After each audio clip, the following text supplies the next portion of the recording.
Hey everybody, Dave here. Welcome back to another video. Today I've got for you a boat restoration.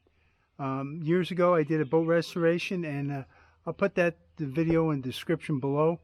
You can check that out. And I had so many people asking me, the step-by-step process I took. Well, today I have another boat that I'm going to be working on, and it's my buddy John's again. And so I'm going to take you step-by-step through restoring this. I'm going to show you the before and afters, and we're going to go through the whole process of putting the plug into it, fixing the trailer, all the other things that go along with it. So I think it's something you're going to enjoy. So stick around and let's jump right into it. So my friend John, he picked up this boat for free. He got both the boat and the trailer. It had been sitting in the woods for quite a while, and it needs quite a bit of work, but it's not too bad. And so it's a 12-foot Starcraft. The dimensions are actually 11 foot 6 inches from the tip here all the way back to the stern, and then across the stern it's 42 inches, and farther up here across the main portion of the beam is 46 inches. So it's really going to be a quite handy boat for two people, and but it needs some work, as I said. Now you might remember some while back I did a video restoration on this boat right here, and I'm actually doing some coating on the bottom here. So if you haven't checked that video out, you're welcome to do so.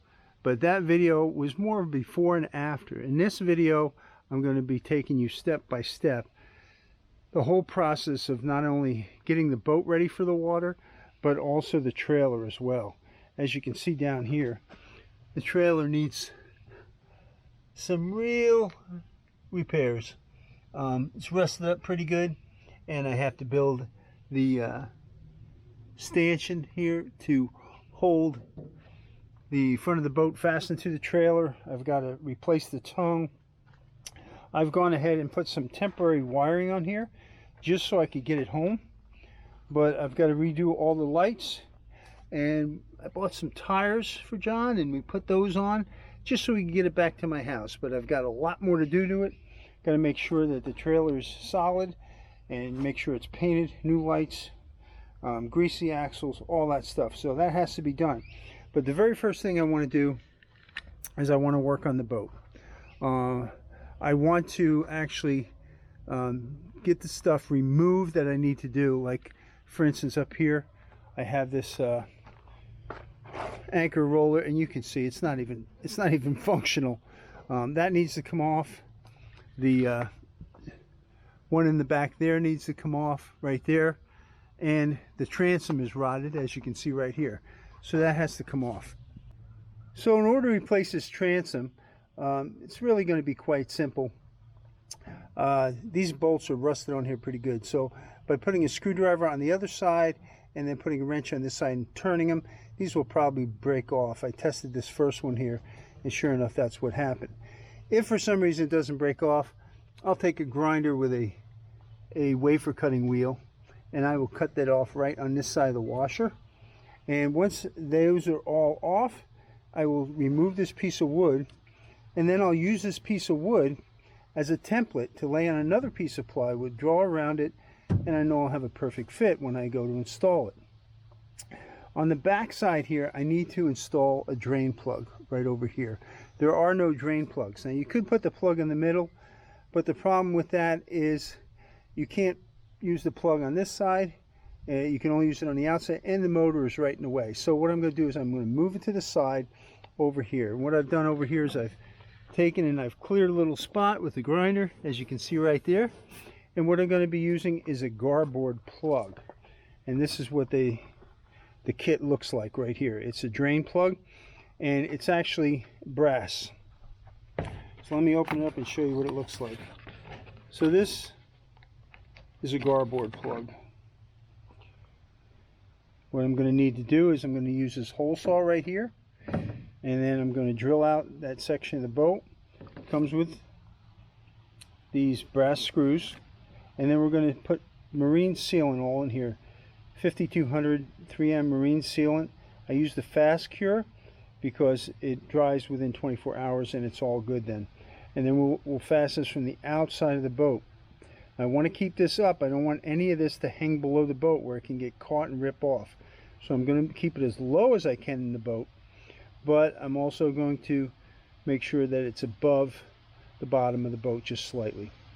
All right, so to get started, I'm going to hold this up on the bottom of the boat, get some measurements, layout. I'll drill these holes. I'll drill the hole saw out to take this larger portion right here, and then I'll put the marine sealant on and we'll fasten on there. Once that's on there, I'll move along to removing the transom and those other pieces that need to get off, and then I'm going to flip the boat over and start working on the bottom, checking for loose rivets and getting ready to seal things.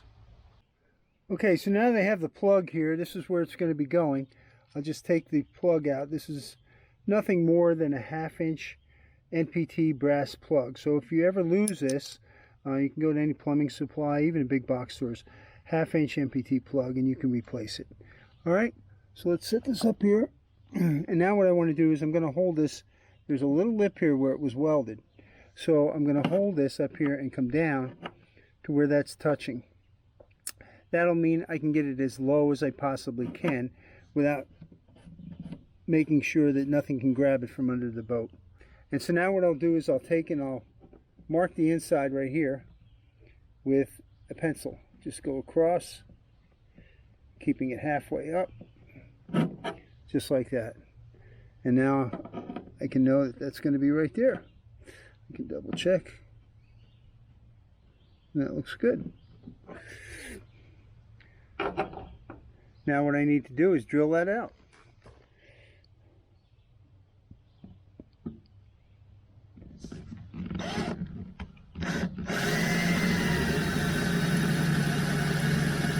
You want to start slow, not a lot of pressure. Once you go through, you don't want it to grab on you. There we go, see?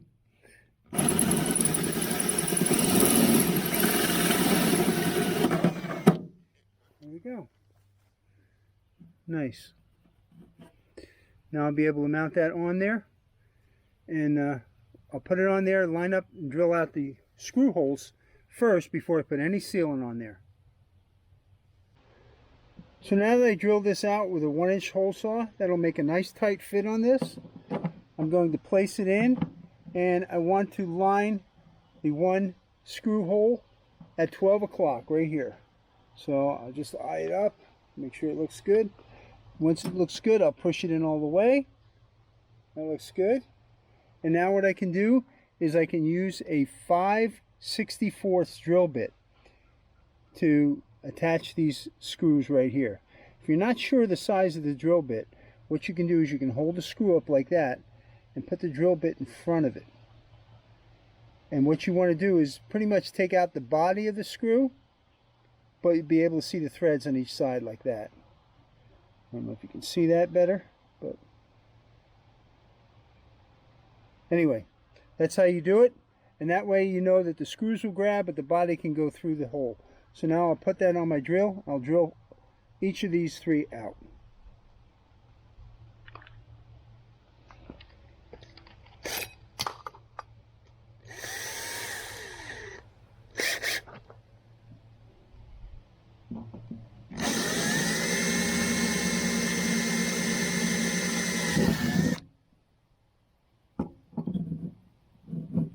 Double check, make sure it doesn't move on you.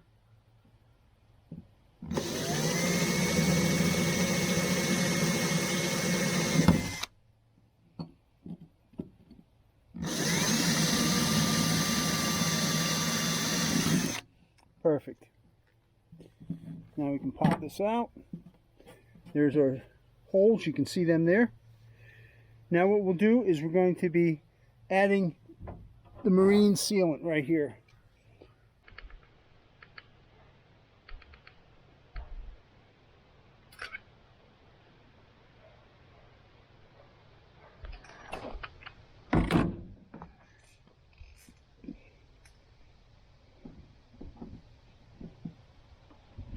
Okay, so we'll push that in.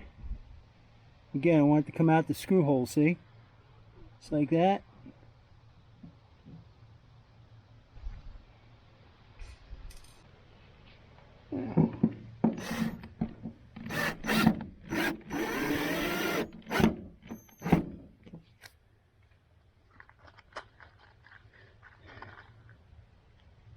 You want to be careful with this because you can over tighten them and break them off. So nice and just snug them up like that.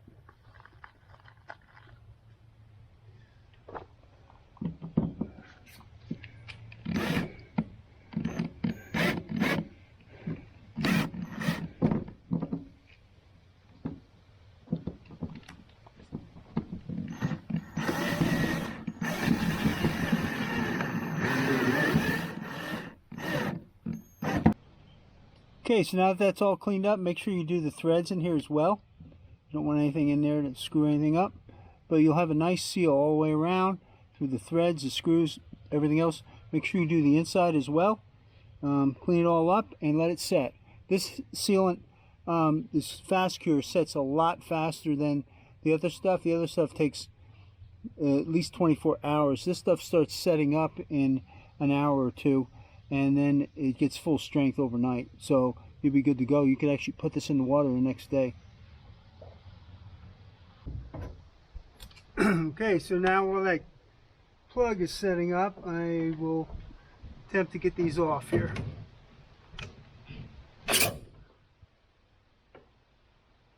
Snap these. Oh, that one came off.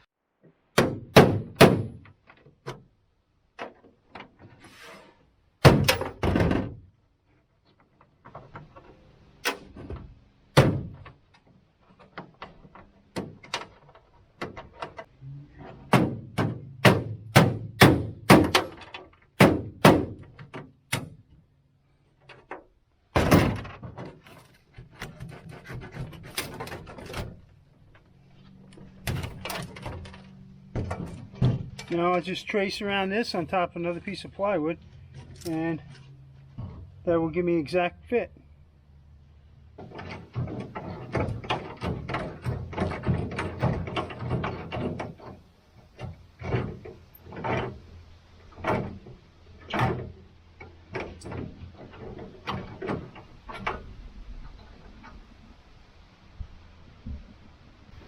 If you can't get these screws loose and bolts loose, I'd recommend using some ATF, which is automatic transmission fluid. That seems to work the best for removing rusted on screws and bolts. And that broke off, so that worked out. Now we'll go do the front one.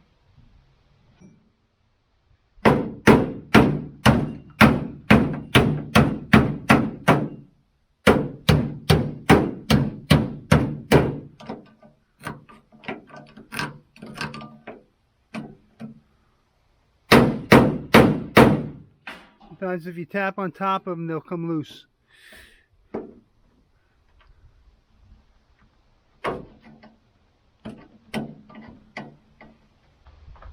So these don't want to come loose.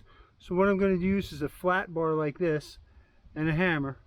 And I'm going to come in from the side underneath here and give it a few shots. The bolts will either break or it'll give me enough room to put an angle grinder in there and cut them off.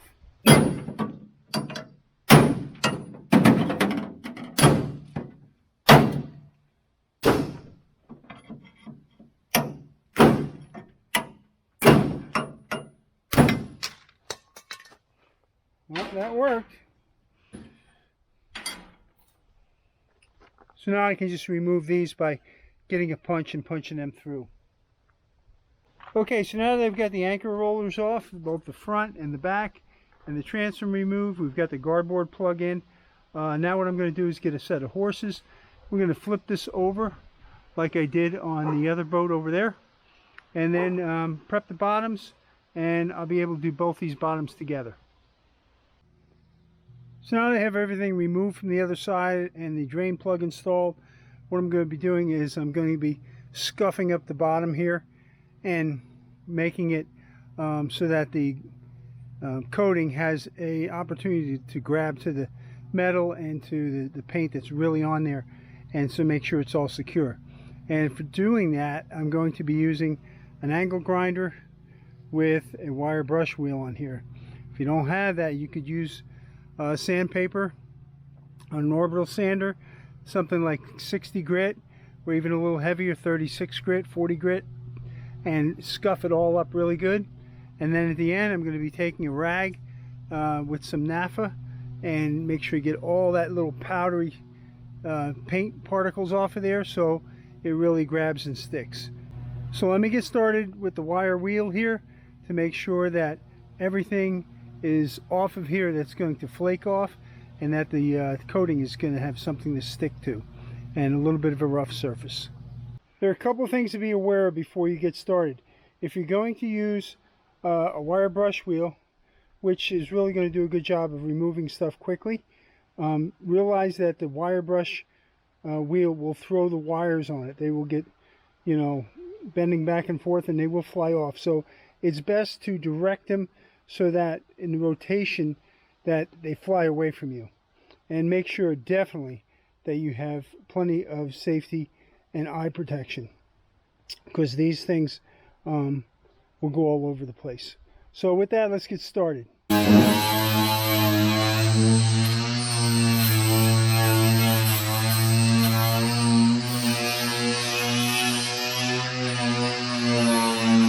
So now that I have everything scuffed up really good with the wire wheel, what I'm going to do is use this wand with a air gun on it, and I'm going to blow this all off. Then after all the majority of the dust is off and paint chips and all that stuff, then I'm going to go over it and I'm going to wipe it all down with naphtha, let it dry, and then it will give a good firm surface to apply the coating. So let's get started blowing this down.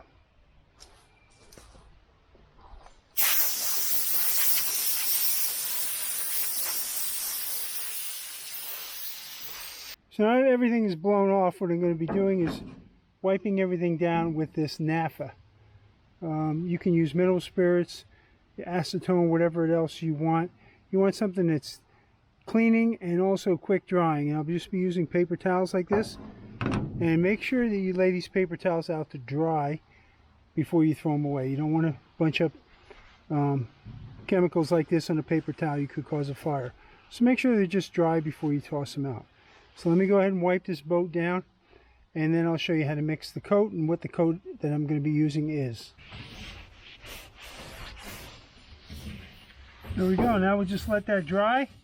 And in case you're wondering why we wipe it down, there you go. That's all the paint dust and paint particles and things that would be in nooks and crannies. You want to get all that out so that you have a nice clean surface for your coating to dry to. You want to get all your items together so you're not, you know, having to stop and go look for things. Get everything out because you only have about a 30-minute working time with this sealer. So the first thing I have here is some double beveled heads. These are just foam brushes, just so I can touch up any you know, spots that I can't really get to with the roller. And then I have a 4-inch roller, and I'm using 3/8 inch nap, and this just pops on here. You're going to be discarding these every time you use them, so make sure you have at least 5 or 6. You're going to want some gloves. These are heavy-duty nitrile gloves, and then this is our stuff we're going to be sealing with. It's called Coat It. It's made by Goop, and I got this on Amazon. There'll be a link in the description below, but it's good for aluminum, wood, fiberglass, steel, and a whole bunch of other things. So anyway, this comes in 2 parts. It's the main part, and then there's a catalyst here that you'll mix with well. Now if I remember in the description below, it's 7 parts Coat It to 1 part of the catalyst. Alright, so it's 7 to 1, and they prefer that you measure it by weight, not by volume. So I'm using my postal scale here, and I'm going to be setting a mixing cup on there like that, and then measuring out 7 parts of the goop, and then pouring in 1 part, and I'm going to be going by weight, not by volume. And then what you do is you mix it, you kind of fold it over for about 6 or 7 minutes. then you have a half hour to work this stuff in. So make sure you get everything prepped. If you're going to be taping off the sides here so you get a nice clean line, have the tape down, have everything done. Kind of like I did over there for that boat. You see I have a tape line right along the rivets down, and that'll give a nice clean job. I can roll right up to it. And this has a little bit of thickness in it, this stuff. It has Kevlar in it, has ceramic beads, I think, and a bunch of other stuff. But this price for this gallon was about the same as a very small container of some of the other products out there on the market. And so this is why I went with this, so I can make sure I can do this boat. And if I have leftover, which I think I will, I'm going to put it on that boat too. No sense in it just going bad. So let me get started by mixing this and I'll clear everything off the boat, and then we'll start the application. In reviewing other people and how they did it, they recommended a 3/8 nap roller, not a foam roller. Okay, so we're going to see how that goes. Okay, using the 2 cups here, I've mixed up 21 ounces of the goop, and then I mixed 3 ounces of the catalyst. So once I pour that in, I start mixing for 6 or 7 minutes, and then I'm going to pour it into a paint pan, small paint pan, and then from there I'm going to roll it on and apply it with the brush. So I've got about 30 minutes after that. So let me go ahead and mix these together, and I'm just going to fold them over. You don't want a lot of air bubbles in this, so kind of fold it with a stick, and for 6 or 7 minutes, and then pour it in the paint pan and go to it.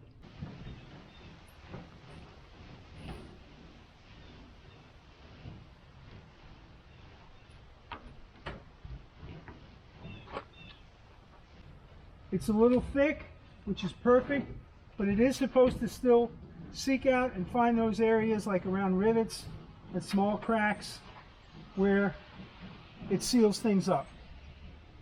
And that's what I'm looking for. It's also supposed to give a slick bottom when you're done.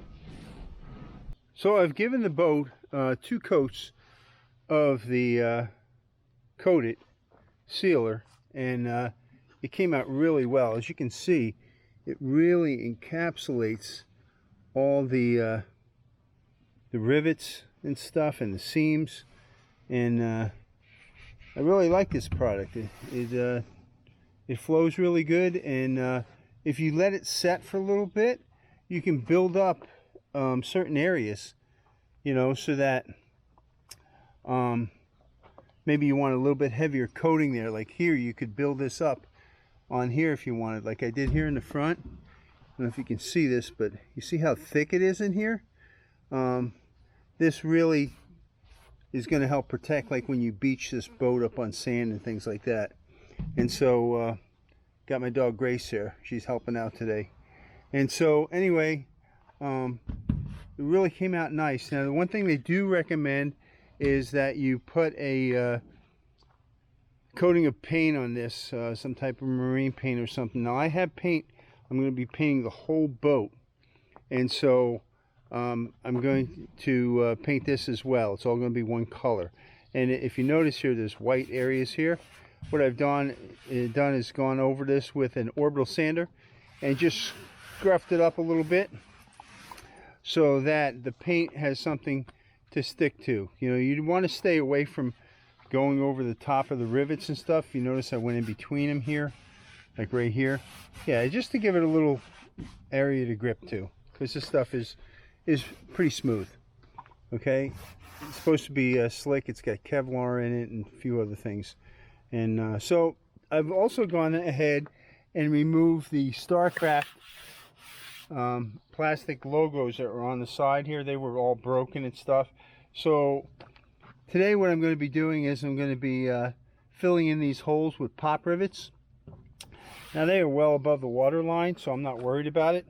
But if you had to fill in a hole that was say down here below the water line, I would still use pop rivets, but I would put a little bit of that marine sealant on before I did it, and then just wipe it off, and that would really make it a watertight seal. Okay, so I've taken off the logos on the back here.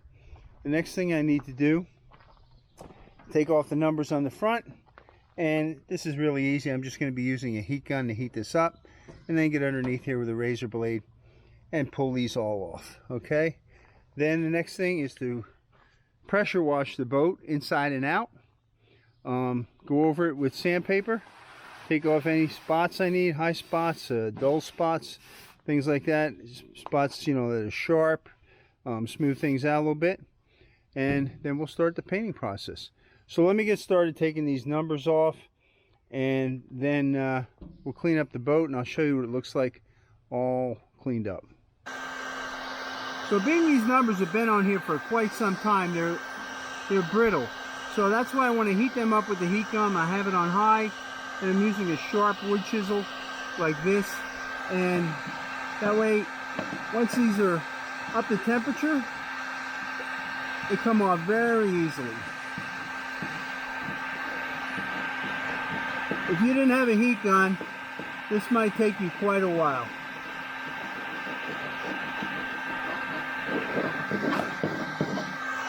I'm not worried about any residual stuff on there. We're going to go ahead and sand it later on before I apply the first coat of paint.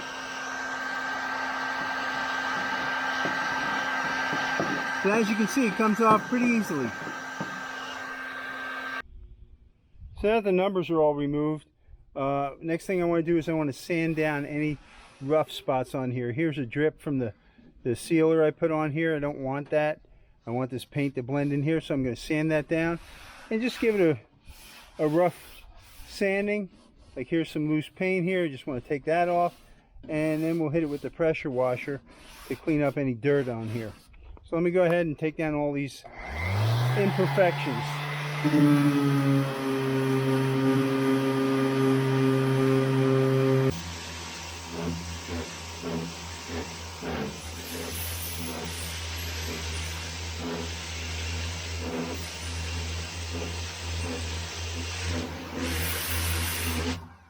You want to take your time with this. As you can see, all that stuff is coming off right here, and you want to go through each section. Don't jump around too much. Make sure one section is thoroughly clean and go to the next.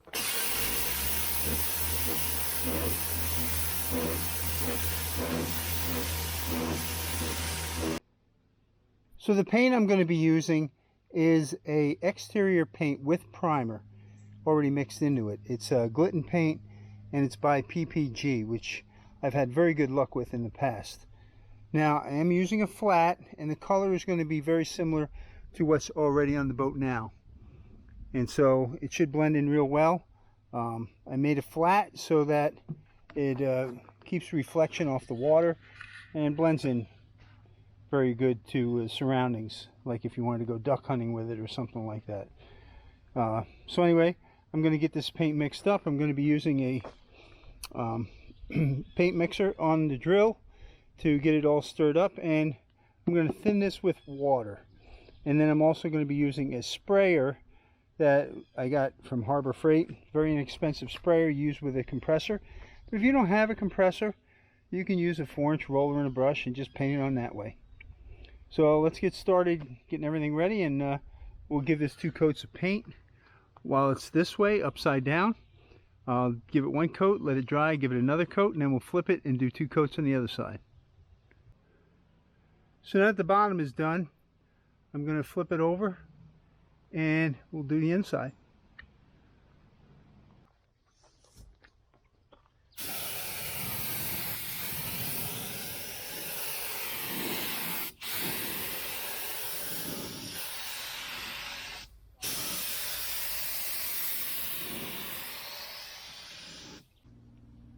As you can see, the final coat on this boat is a lot darker than the original color.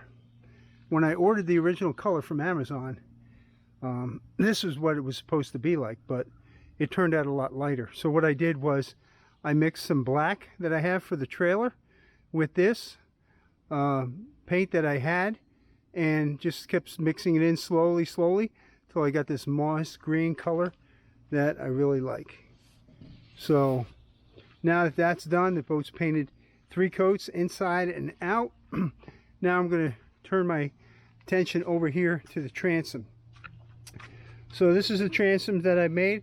They're 6 inches wide, and this one is 39 3/8 long. This I took off of the template for the other one, and I made a template and then dry fit it, and it fits good. So then I copied it onto this piece of wood. This is 3/4 of an inch thick, same as this. And this is poplar. Poplar is a hardwood, but it will take paint very well. So this one here is 18 inches long. I'm not sure if I'm going to use this or not, but I might put this on the outside of the boat to stiffen it up for running an outboard, or just for the trolling motor actually. So anyway, both of those are done. Now I'm going to paint them, and I'm just going to brush it on, probably 2 or 3 coats, and then tomorrow I should be able to assemble that transom once everything's dry, and start mounting equipment. The other thing I've done is taken a router and I've done a 1/4 inch round over bit all the way around here, this radius. And the reason for that is not only makes it look nicer and once you sand it down, but then also because this is rounded over on the top here, when I go to push it up underneath here like this, this lip won't get caught on the edge of it. It'll kind of glide over it because the round over recess goes underneath here. It kind of helps get things started. So now what we're going to do is we're going to set the inside transom, and we're going to tap it up underneath here, and then we're going to screw it from the top to help suck it up and get it tight. So let's go ahead and do that.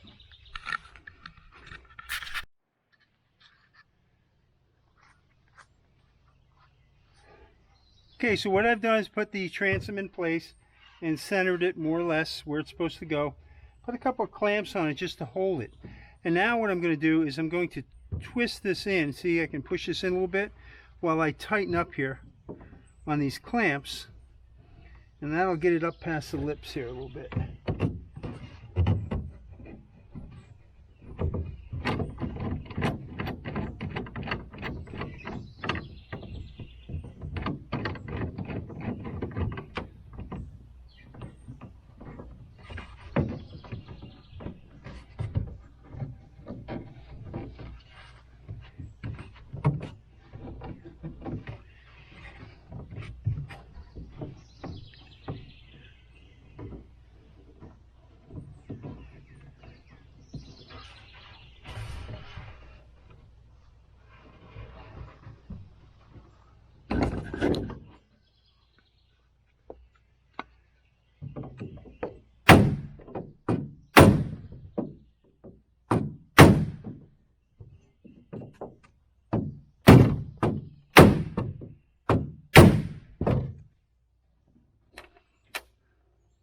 Now I'll use some of these screws. It's almost up tight here.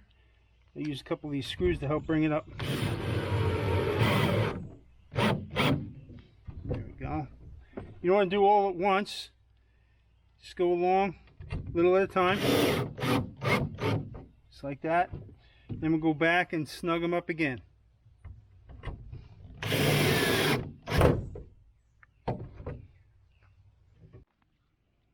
Okay, so now that I've got the fasteners here and here on the castings for the handles done on this side, and I've run the screws across the top, I know that this transom is up tight now. Okay, so now what I want to do is I want to drill out these holes, and the smaller holes here were the ones that were originally holding the transom. These are like a number 10, and so I want to upsize them a little bit to 1/4 inch. And then I'm going to run them through. These will be plugged with marine sealant right here. So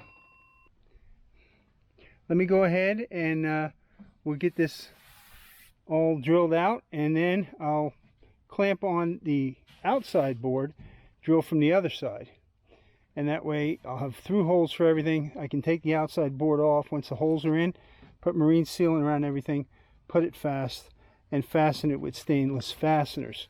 You don't want to do this twice. The transom is a pain in the neck sometimes, and so it's best to just do it once. Then you don't have to do it in a few years. You can probably, it'll outlast you. So I've taken this back transom board, I've marked the center of it, lined it up with the center of that screw, which is the middle of the boat, and then if you remember, I came through the other side after this board was fastened and drilled through. And then what I did, when this board was fastened, it's clamped on here now, as you can see, I drilled through this way. So now all the holes line up. And so now what I'll do is I'll be able to put the bolts through, and just before they're all the way through, I'll be able to put marine sealant on them. I'll also take this board off, put marine sealant around all the holes areas so water can't seep in from the side, even though the majority of this board is above water line. And I will also make sure it's sealed all the way around so that no water can work its way down here and rot things. And then the transom will be done. So let me go ahead and start putting this together and getting things wrapped up. So this is what the transom looks like all bolted up. For the ones on the end here, I flipped them around, and then on this side I have the nut and the washer, being it's flat against the metal. I'll just cut that off with a grinding wheel. But this is what the back looks like right here. You have lots of sealant around all the holes. They're in through the holes, and then on the sides here I put a bead all the way around. Up on top I squeezed this out and I cleaned it up. So now I don't have to worry about water getting back in there and rotting things out. So these seats actually come with the 1/4 screws right here, machine bolts, that are going to go right in here on the base plate, right like that. So you don't have to buy these. So we'll just take these off, we'll just line up the base plate, and it's fully adjustable, so you just it only goes in one way where all the 4 holes line up. And then we'll just tighten those down with a drill driver and set those aside. Then we'll go work on the base plate. So now that I found the center of the seat, both lengthways and widthways, I put a mark right here, and I'm using a 3.5-inch hole saw to go in there. So I'll set the pilot bit right on the mark, just like that. So nice and slow at first. That's why you don't want to damage anything. Now I'll just continue on through.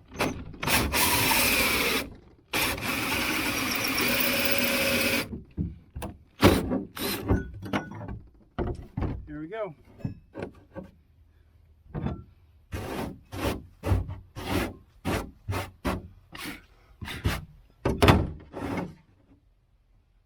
Just like that. So once the holes are drilled in both the seats, what I do is I take this base plate and I find the center of it. I place a mark right here.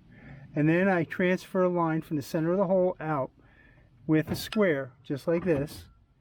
Draw it out. And then what I can do is I put the plate on here, the base plate on here, and I measure from this side to this side.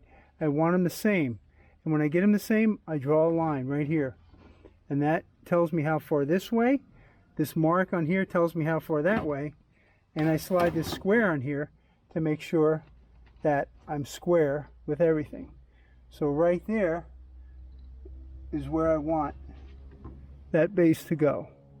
And so now what I'll do is I'll hold it in place, I'll drill it out and drive 1 screw in there. The screws I'm using are stainless and they're 14 by 2.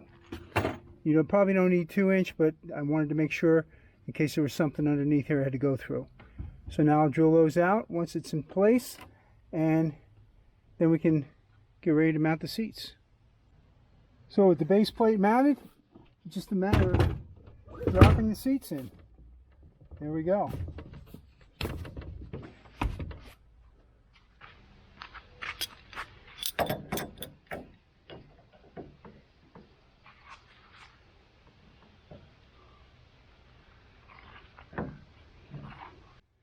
So now that I've got this angle bent, the same angle as the front here, what I did was I went ahead and lined this all up, made a mark with a pencil, did a center punch, and I'll drill that first hole out, and then I will mount this. And then I know nothing else will move, and I can drill out all the other holes. So let me go ahead and do that.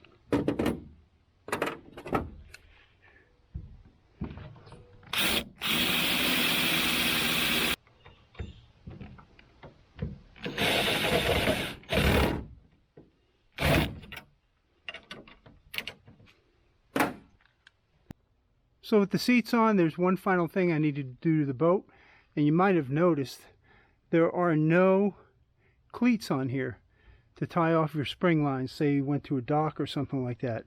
The only place to tie off is at the bow here. So I've ordered some of these cleats, and we're going to be mounting them right on the gunnel like that. These cleats actually come with the screws for mounting, so you don't have to purchase them separate. And I will leave a link to these in the description below, as well as all the other stuff, the seats, the bases, and all the other things I used on this boat rebuild. So I'm going to be mounting them. Not sure where. Might put them up here a little bit. So I'm going to take a measurement from the bow down, put a mark, measurement down, put a mark, and that's where I'll place them, and then I'll drill them out, and then we'll bolt them from underneath here. So I'm going to have 4 in here, 2 up here and 2 back there. Okay, now that we've got most of the boat done, I think this is the last step on the boat itself. We have to put on our numbers, and so basically what I've done is I've taken some 1¼ painter's tape, and I've gone just under the bottom of the gunnel here, and what that's going to do is give me a straight line to go across here. I have a rivet down here, so I'm going to start just on the side of that rivet, and I'm going to put our sticker right there. I'll put the top of the sticker right even with that line, and then I'll be adding the numbers and the letters in the same way. I'll just put them right to the bottom of that tape, and that way I'll have a nice straight line, and I can space them out accordingly. I got these numbers and stickers at Walmart. I think it was $3.84 for them. They were on sale. So because I have double letters in the registration, I have to have 2 packs. So still, it's like $8 for 2 packs here, and it's pretty good. So the other thing too is, if you have this black will look up real nice on this moss green, but if for some reason you have a dark color and the black won't contrast, because your colors and your numbers need to contrast with your boat, what you can do, and I've done it in the past, is just spray paint these white, let them dry, and then peel them off and stick them on. It works just as well. So let me go ahead. I'm going to start here from this rivet, and I'm going to work backwards, and I'm going to go to the other side and do the same thing, work from the rivet and move forward. That way I know I'm not having a number or letter or my decal on the rivet here. I want it on a nice flat piece of metal. So let me go ahead and do that.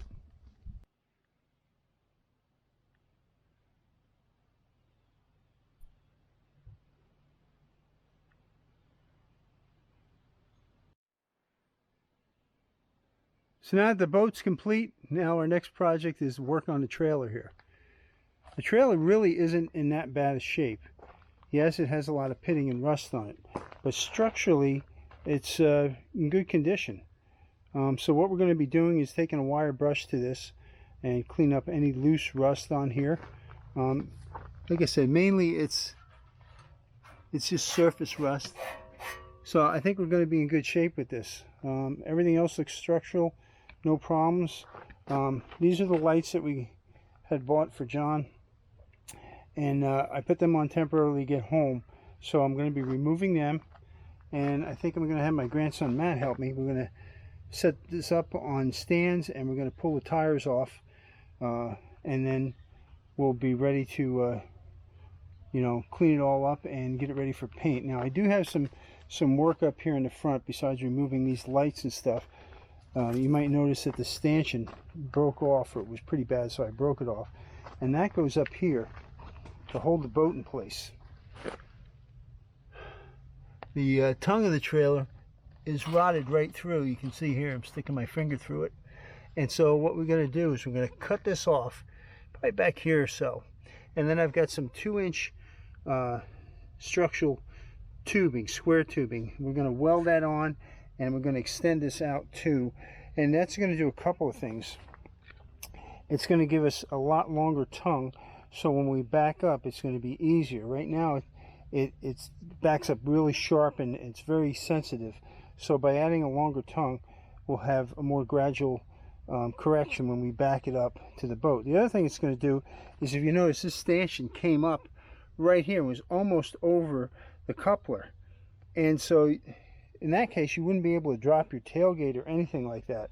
So we're going to extend the tongue out so that you can also have room to work to crank the boat up with the winch. And also, if you want to drop your tailgate or open a hatch like on a van or something, you're able to do that without disconnecting the boat. So the very first thing we're going to be doing is pulling those tires and then hitting everything with a wire wheel. And got to pull these light wires off because those are brand new. We're going to reuse those again. And this shouldn't take but probably a few hours, I'm thinking. We'll spray paint everything down, and the tongue will take probably a little bit longer, maybe a half a day or so.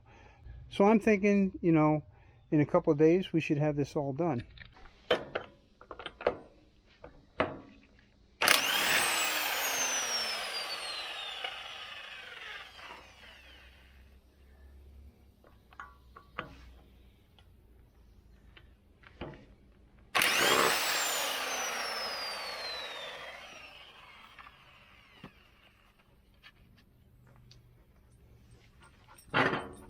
So now we're going to be working on the tongue.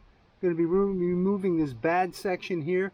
There's the hole, and I brought it back. There's some corrosion. I brought it back till there's some solid metal right here.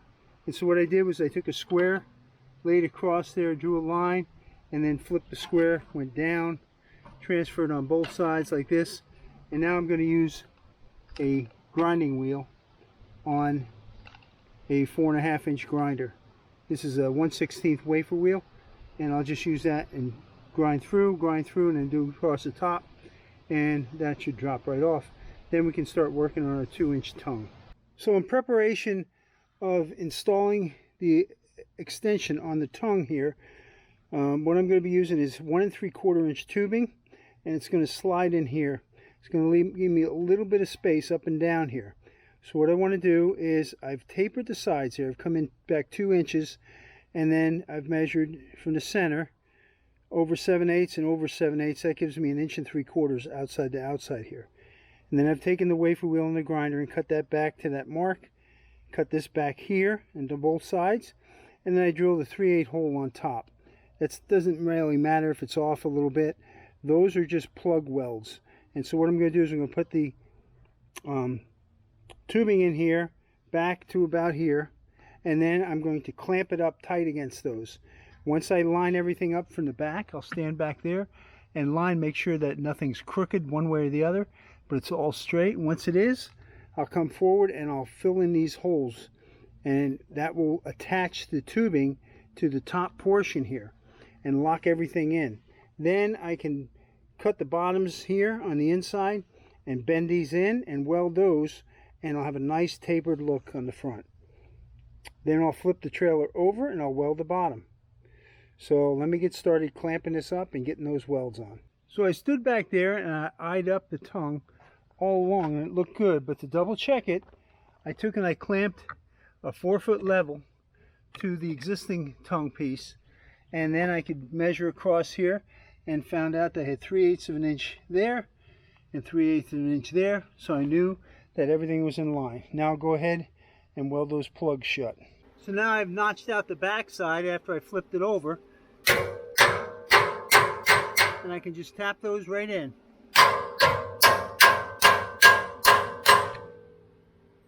I'll fill all that up with weld.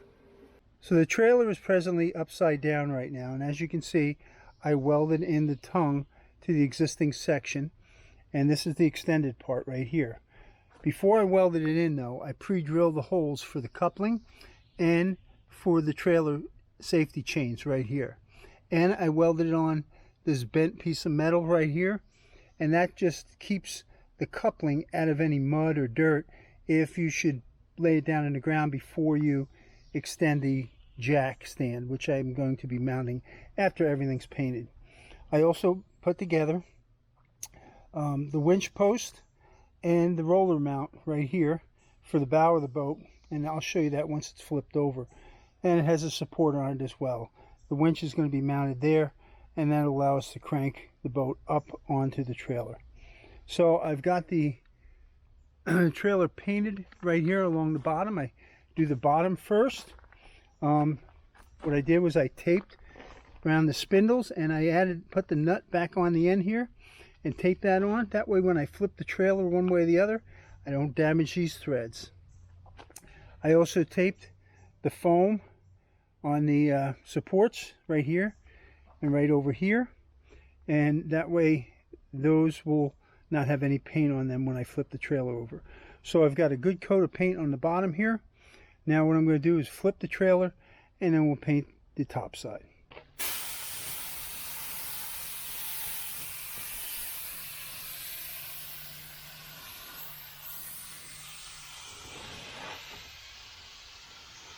So being that I could only get a 2-inch channel as the smallest coupler for this, and this is 1 3/4 channel, and the reason it's 1 3/4 so I could slide it inside the existing tubing in order to make my connection more credible. What I'm going to be doing is packing out 2 washers on each side of the through bolt that goes through here, and that'll take up any slop that's in here. It'll center this, and it'll make it nice and strong. So let me go ahead and do that.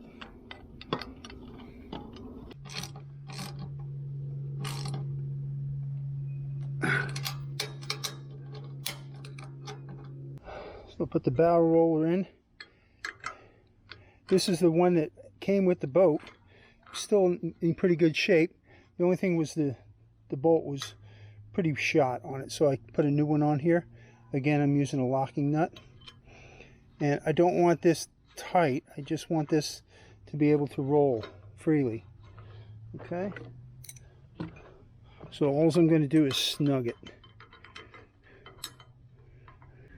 So now I'm going to mount the winch. I'm going to put both the bolts in first because it's hard to get it through otherwise.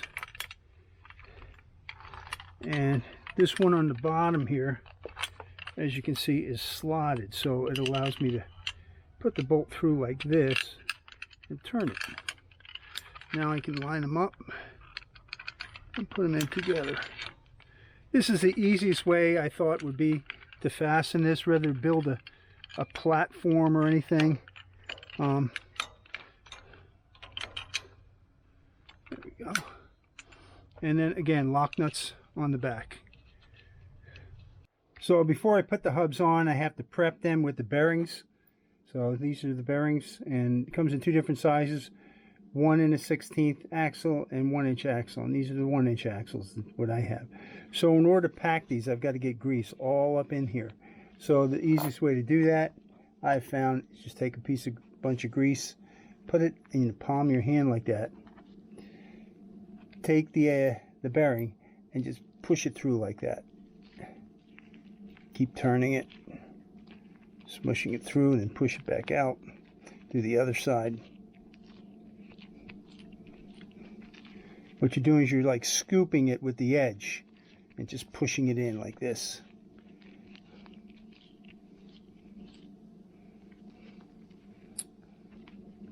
That looks good. Put a little bit on the race. These are the back side. So now that those bearings are in, put some grease around here. I have to drive the seals in for the back so the grease doesn't come out the back of the hub, and then I'll flip it over and do the other side.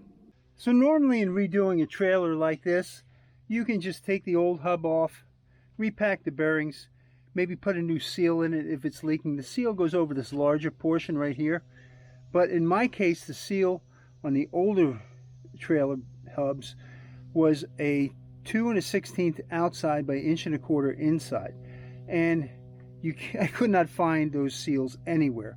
I looked online, auto parts stores, nobody makes them. So evidently those are discontinued, and they've gone to a different size hub right here. Everything is the same outside, but the seal on the back here is 1.98 inches. So now I've had to buy new hubs, which wasn't too bad. It was like $60 for new hubs, bearings, seals, everything. The only thing that doesn't come with is the castellated nut that goes on here and the washer. So now what I'm going to do is I'm going to grease this up, And if you find any rust at all here in this back portion where the seal goes, just take some sandpaper and clean it up really good. And then just put a coat of grease on this and slide it on. Now the other thing I've done is I'm going to be putting bearing buddies on here, so where I can inject grease into the hub. But you want to fill up the inside as much as you can so it gets most of the air out. So let me go ahead and grease this up and we'll assemble this together. Well, we just slide the hub on, make sure that goes over the edge in the back there, that seal, lift it up, push the bearing in. Then you're going to place a washer on first, then the castellated nut, and with the grooves on the outside.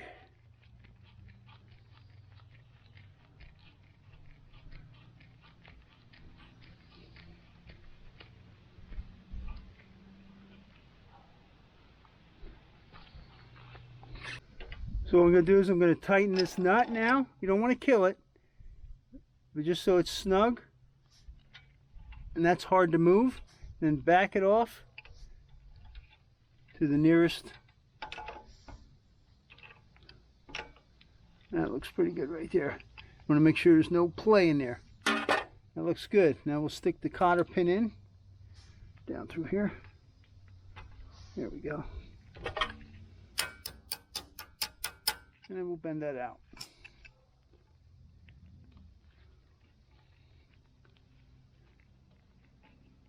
So now what I'm going to be doing is putting on these bearing buddies, and what that allows you to do, it's spring loaded.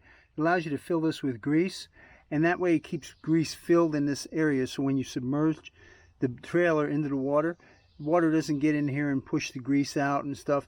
It doesn't mix in with around the grease and all that. So this way I can assure that this is packed with grease when I get done, and when I do spring maintenance, all I have to do is just give it a couple of squirts just to pull that spring out a little bit, and we're good to go. So to put it on, they just tap on. It's pretty easy.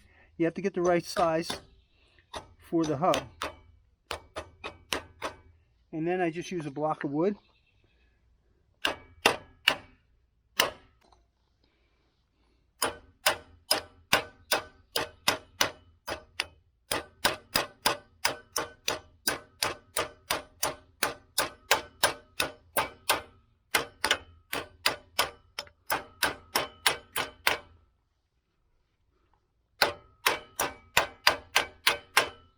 So they just tap on like that, and if you ever have to get them off, you just hit sides to side and work it back out again.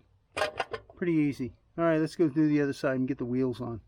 The other thing is, once I'm done greasing these, I'll put this bearing bra right on here like that, and that just keeps any dirt and stuff from getting in on the Zerk plug.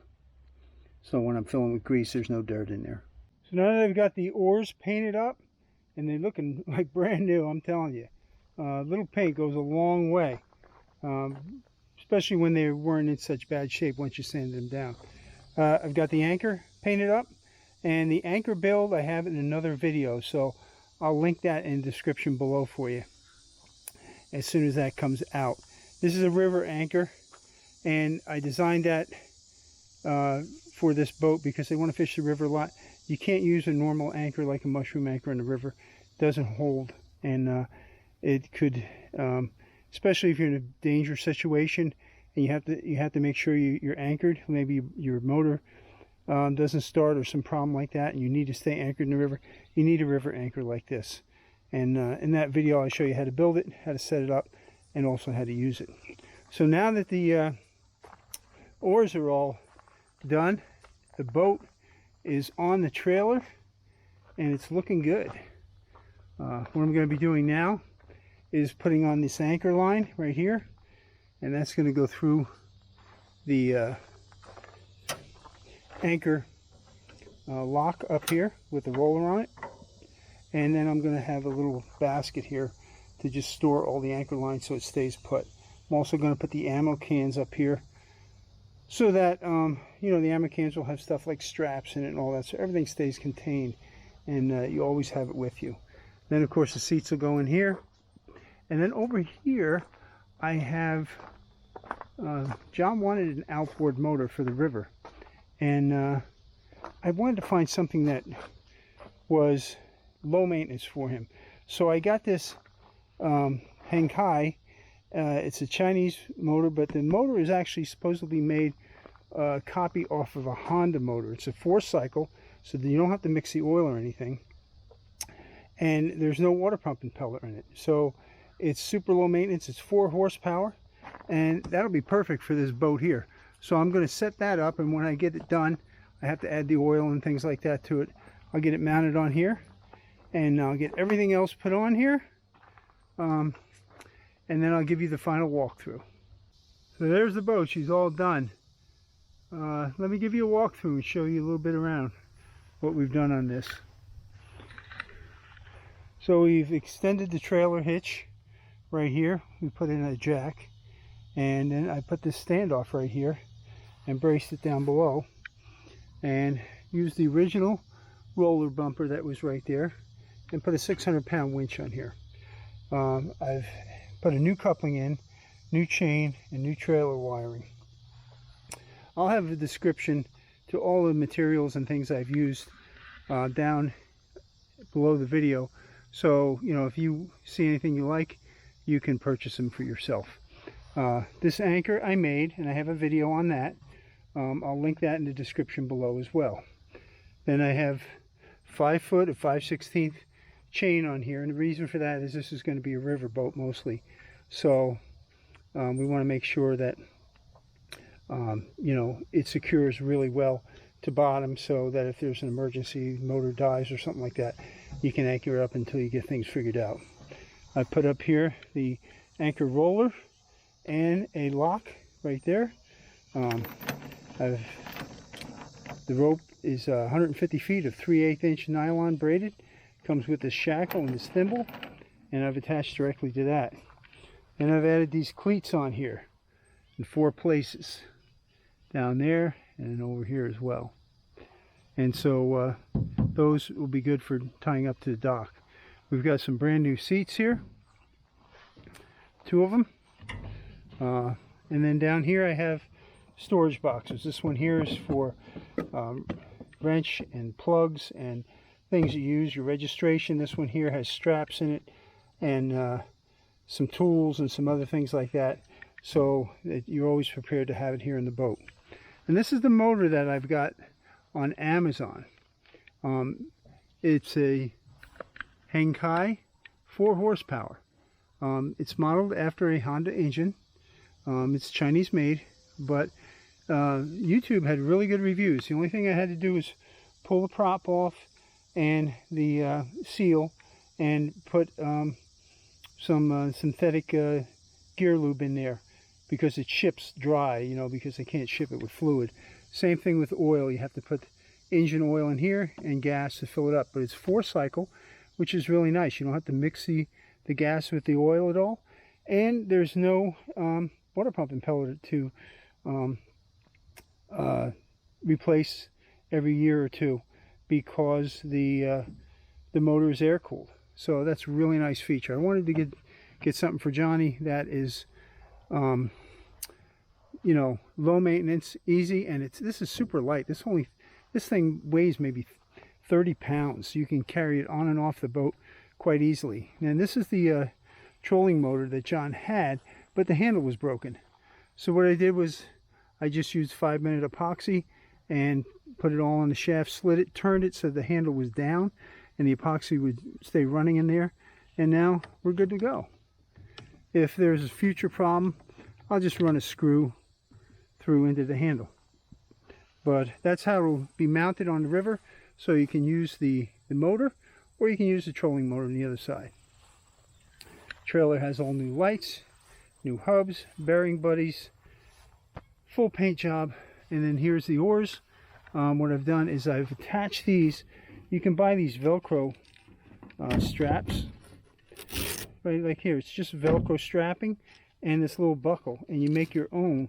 And what I've done, I just put 2 screws down below here to hold this, and now I can fasten that down just like that, nice and tight. That way the oars stay with the boat. You never have to worry about losing them, blowing out. You don't have to worry about leaving them in the garage or anything like that. And so that's the boat. She's all done and ready for the river. Hope you like this build, guys. I hope it helps you some way while you're building your own or redoing it. You know, ever since I was a little kid, I loved boats. I loved being around them, and now I love working on them. I remember in the summers I'd get to go out to my mom's Aunt Millie and Uncle Claude's, and they had a marina out there, and they rented rowboats with a bait shack and everything, and I used to crab and fish all day around and hang out in the boats, and it was just thrilling to me, and it still is. And so if you love boats as much as I do, which is probably why you watch this video, I've got a story I want to share with you today. I think it's be really helpful for you. It's a story about a young boy that loved boats as much as we do. And he decided one day he loved them so much he wanted to build one of his own. And being a young boy, he had watched his dad in the woodworking shop that his dad had. And so he found a beautiful piece of wood, and he took it and he began to saw it, and he began to work on it. And he built the frame, and then he began to put all the intricacies on it. It was going to be a toy boat for him, but one he could sail in the lake. And this grew and grew into something more and bigger than himself. In fact, this boat turned out to be a masterpiece. It was a replica of an ancient sailing vessel. It had 3 masts on it. Even the cabin doors opened. He carved out holes and inlaid little pieces of glass for portholes. And he did all this. It took him a long, long time to build this boat, but he wanted it to be perfect. And so he would take it to the lake, and he'd make sure the wind was just right, and he'd sail the boat out in the lake, and then the boat would travel out, and then the wind would catch it and bring it back to him. And each day he would take this boat down to the lake, and it was the envy of everybody that saw it. And one day he sent the boat out, only the wind changed, and the boat, instead of returning to him, followed after the wind. The boy saw it was getting farther and farther from him, so he began to pursue it. He began to run down the bank of the lake, following after the boat. The boat was out in the middle of the lake and moving closer to the end, where there was a spillway. And the boy rushed as quickly as he could to get there, but it was too late. The wind had already carried the boat off and over and down the spillway. The boat went down through into the rapids and down the river. The boy ran down after it, cutting through the woods, pushing the trees and the limbs and the brush out of his way, trying to get up to the boat where he could save it. But the boat was gone. In the next 3 weeks, every hour the boy could, he spent searching for that boat. He covered every inch of that river, up and down for 3 miles. And yet there was no trace of the boat. It was gone. It had vanished from his presence. About a week later, the boy was walking through town, pretty dejected. His head was down. He was just thinking about his boat. That's all he could think about. And he looked up, and in a store window, he saw his boat. He ran up to the glass and looked inside. Like, I can't believe this. He ran around the corner, into the door, in to see the store manager. He said, Mister, that's my boat. The manager said, no, I think you're mistaken. He says, no, I built it. He said, look, my initials are on it. He says, I named that boat. I painted that boat. I carved, look, here's where I carved this, and here's where I did that. The store manager said, no. He says, that's my boat. He says, it may have been yours once, but you lost it, and now it's mine. The boy said, well, what do I have to do to get it back? He says, you'll have to pay my price. The boy said, what's your price? He was flabbergasted what the manager told him. The price that the manager was asking for that boat that was broken and damaged and looked unpresentable was 5 times what a new boat would have cost him. But that was the boy's boat, and he was determined to get it back. So he spent every hour that summer he could finding odd jobs, cutting grass, doing all he could. And when September came, right before he went back to school, he had enough money to pay the price. And so he walked down the street and into the store, went right up to the manager's desk, and he said, "Here, this is the payment for my boat. I suffered for it. I sweated for it. I gave up everything I had this summer so I could stop and earn the money and pay the price that you wanted. But now I want my boat back." Store manager got up, he walked over to the window, and he picked the boat up and he put it into the boy's arms, and the boy ran out of the store, carrying his boat with him. He took it back to the shop, and he began to fix all the damage on the boat. He began to repair the hull. He made a new mast that had been broken off. He gave it another coat of paint. He renamed the boat. And when he was all done, he looked at the boat and he says, "You were mine. You were lost, but now you're found. I paid the price, and you'll never be lost again." You know, you might think of that story as a children's story, but it has a deeper meaning for you and for me. You see, you and I, not even realizing it, have chased after the wind. We have moved away from our Creator, and we've found ourselves broken and distant and abandoned, not because God left us alone, but because we choose to run from Him. And I don't know what you're going through in your life right now, but whether you have everything in place and all your ducks in a row, or you are finding yourself in tragedy and disaster and not knowing where to turn, all of us are broken, whether you realize that or not. You see, all of us in chasing after wind have done one thing that is inexcusable, and that's we've sinned against God.